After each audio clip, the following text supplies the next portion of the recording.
السلام عليكم، عاملين ايه؟ يا رب تكونوا بخير. بصوا بقى، جايبه لكم زوم كده على السمك تحفه ده. النهارده بقى اكلتنا الحلوه دي، تعالوا نشوف مع بعض عملناها ازاي. النهارده بقى وفيديو جديد ويوم جديد، وكل سنه وانتم طيبين. وما تنسونيش زي كالعاده، بقول لكم ما تنسونيش لايك وسبسكرايب وتفعلي زر الجرس عشان يوصلك مني كل جديد. لو انت اول مره بتتابعيني هكون سعيده جدا. جبت بقى شويه البصل دول، 3 بصلات دول، وسمينا كده بالرحمن. وقلنا بقى هنبدأ ايه الأكلة بتاعتنا. أكلة جميلة سريعة، السمك لعشاق السمك. ما بياخدش وقت خالص خالص، نص ساعة تكون كل حاجة جاهزة. طبعا ده برضو على طريقة ترتيبك وتنظيمك في مطبخك. يعني بتبقي داخله مرتبه كده انت هتعملي ايه قبل ايه، وهتظبطي الدنيا، والسمك مش هياخد منك في تنظيفه كتير. فكده الواحد بيبقى داخل كده مطبخه رايق والدنيا تمام، هيخلص على طول. فاول حاجه كده بقى طبعا ايه، قشرت البصل، وجبت كمان شويه الخضار دول ليه، عشان هنعمل السمك الحلو السنجاري اللي انتوا شفتوه. انا بعشق بقى سمك المكاريل، عملته في اول ما فتحت القناه قبل كده. ويبقى حبيت بقى اشارككم معايا على اليوتيوب. انا كنت عاملاها قناه على الفيس. تابعوني بقى على قناتي اللي على الفيس، يومياتي في قناتي على الفيسبوك. وهنا كمان على اليوتيوب، وهكون سعيدة كالعادة بكل ايه ارائكم. الفيديو بيجري معايا كده طبعا. انا بحب بقى ايه الرز بتاع السمك اعمله الاول بعد ما اقطع خضار السمك اللي انا هعمله. قطعت كده الخضار، وحطيت بقى شوية بصلايه بتاعتي قطعتها للرز.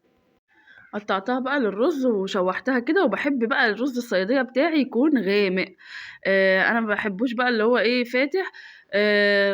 فبغلي المَيّة الأول، اللي عايزة يطلع الرز بتاعها غامق، يعني زي بتاع المطعم كده، بني يعني لونه بني. تغلي المَيّة الأول بعد ما تشوح البصل زي ما انتم شايفين، وبعدين تنزل بالرز وشوية ملح وشوية كمون. طبعا احنا ايه النهارده عاملين مكاريلي وفيليه بس. عايزة أقول لكم الأسعار ضرب نار، يعني أسعار السمك رفعت برضه علشان طبعًا الفراخ غليت، فالناس بدأت تسحب سمك ولحمة، فبرضه اللحوم مرتفعة. فاللي إيه خلّينا وسط كده. وطبعًا مش هنعمل بقى أنواع كتير أسماك زي أيام زمان، ف خير الكلام ما قل ودل. يعني هننقي لنا كده إيه، خير الأمور الوسط زي ما بيقولوا. هننقي إيه أحلى حاجة وبرضه حلوة ورخيصة. الفيليه برضه بيسد مكان البولتي يبقى حاجة مقلي وحاجة مشوي، لو عايزين يعني صنفين على الترابيزة بتاعتكم. ونحاول كده ايه بقى على قد ما نقدر، بنحاول نشوف ايه الموفر، وفي نفس الوقت يبقى أكلة مغذية لينا ولولادنا. فربنا معانا. هنا بقى ايه جوزي بقى قال لي انا هعمل تتبيلة الفيليه. التومة، حط بقى توم وفلفل وكزبرة وكمون وملح وشوية بهارات كده بتاعت السمك. اللهم صل على سيدنا محمد. وحط طماطمايه عطرت للسمك الفيليه قوي، واديته طعم حلو قوي. يعني انا برضو كنت مستغربه هو ليه حط طماطم في التتبيله، بس طلعت حلوه جدا ومطريه السمك. هو كده كده الفيليه طري، بس هنا بقى ايه زوم بقى هنا على السمك المكاريل، بس يعني ايه بيديله طريان اكتر. بكمل الكلام الفيديو النهارده ملخبط بيجري. فهنا السمك المكاريل اللي انا نضفته طبعا، هو بقى فتحه كده بالطريقه دي. المفروض يبقى فيه ورق فويل تحتيه، انا بحب احط ورق فويل عشان ما بيلزقش في الصاجه بتاعتي.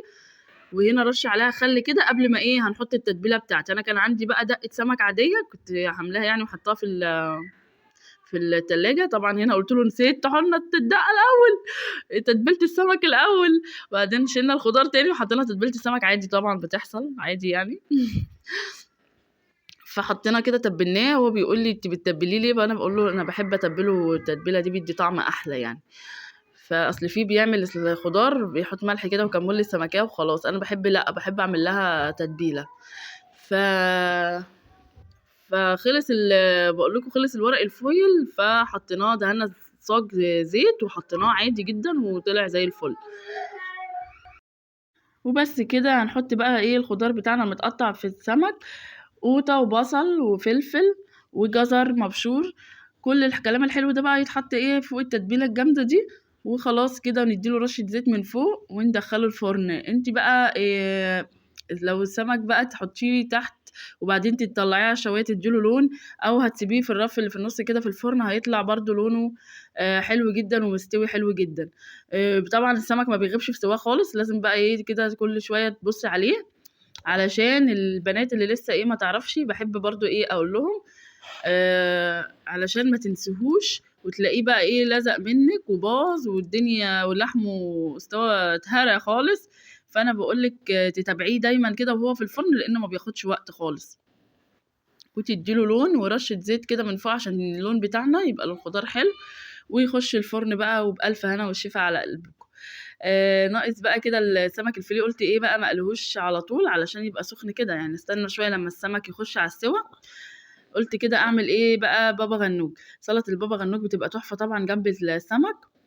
جبت بقى كده بتنجانيه وشويتها كده على النار عادي، نار البوتاجاز من فوق، وبظهر الشوكه كده عشان ساعات بيصعب عليكم بقى في بيفك القشر ده بميه، انا بشوف مهازل في البتنجان ده، هي بظهر الشوكه كده وتبتدي تفكيه من بعضه القشر. هي كانت هنا سخنه لكن ما كانش في حاجه عرقله غير ان البتنجانه معايا سخنه، فما كنتش عارفه امسكها، لكن هي بتتقشر بسهوله جدا يعني بالشوكه كده بتتقشر بسهوله قوي. وجبت بقى معلقه وقمت ايه يعني حاولت اطلعها كده بالشوكه، لا لقيتها هتبوظ مني، فقمت جايبه بقى الشوكه سندت بيها بالمعلقه كده وقمت سحباها زي ما انتم شايفين، وحطيت بقى في الطبق وابتدت في ناس بتهرسه بقى كده، لو فطار عادي انا بهرسه كده، انما لو عايزاه بقى سلطه زي سلطه الطحينه يعني هتشوفوا معايا بقى هعمله ازاي. الطريقه دي تحفه جدا للبابا غنوج وبتخليه طعمه حلو قوي قوي، وبيدي معاكي كمان كميه، يعني شوفوا البتنجانه هتطلع لنا كميه حلوه من البابا غنوج. والقشر كده خلاص استغنينا عنه بقى، هبتدي كده اديها هرسه بسيطه بالمعلقه، وهجيب بقى الخلاط بتاعي وهحط فيه بقى كل الحاجات دي، هيطلع معاكي احلى سلطه بابا غنوج في الدنيا، سهل وجميل جدا ومش محتاج اي حاجه. ملح بقى، كمون، فلفل اسمر حبه بسيطه، كزبره عشان بيدي طعم حلو قوي للبابا غنوج،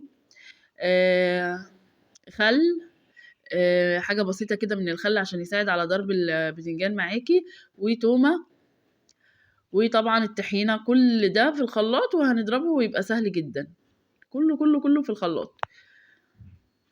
خلاط بقى، كبة، هاند بلندر، اي حاجه تضرب لك البابا غنوج ده حلو،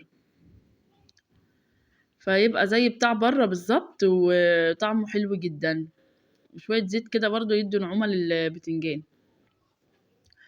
بس كده خلاص، هحط بقى شويه ميه عشان يساعد كمان معايا في اللف اهو. بصوا بقى الكميه، عايزه اوريكم الكميه طلعت قد ايه، عايزه اوريها لكم، بحاول اجيب لك كاميرا يعني بس كده بصوا بقى كميه حلوه، غير كمان اللي انا خدت بقيه اللي في الخلاط طبعا ما سبتوش ولا رميته يعني، بس كنت عايزه انهي معاكم الفيديو. طلع لي طبق حلو جدا من البابا غنوج وبتنجانه واحده بس، لو انت بقى عملتي 2 هيطلع معاكي كميه اكبر. وحطيت كده شويه جزر كده في النص للتزيين، وخلاص على كده. اخر حاجه بقى معايا هقلي السمك بقى الفيليه بتاعي، لازم كده الزيت يسخن، وكنت بعمله هناك كده في الدقيق عقبال ما هنا الزيت يسخن بتاعي، وهنزل بقى بيه كده ويتقلي وبألف هنا والشفا على قلبكم.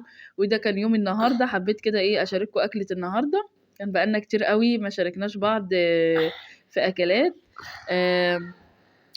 كمان السمك انا عملته المره اللي فاتت كنت مستعجله، كان نفسي برضه اصوره معاكم بس ما لحقتش، وكل مره المره دي قلت لهم لا هصوروا هتصبروا عشان بيشموا ريحه السمك الجوع بيزيد اكتر.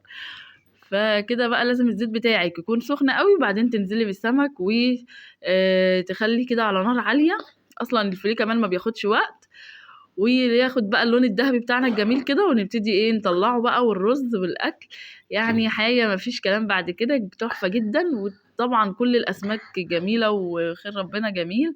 بصوا بقى مقرمشه وكمان لونها ذهبي فاتح كده، متستنيش عليه لما ايه يغمق يعني، بس في نفس الوقت يكون مستوي. وكده خلاص بيبتدي بقى الايه السمك بيستوي،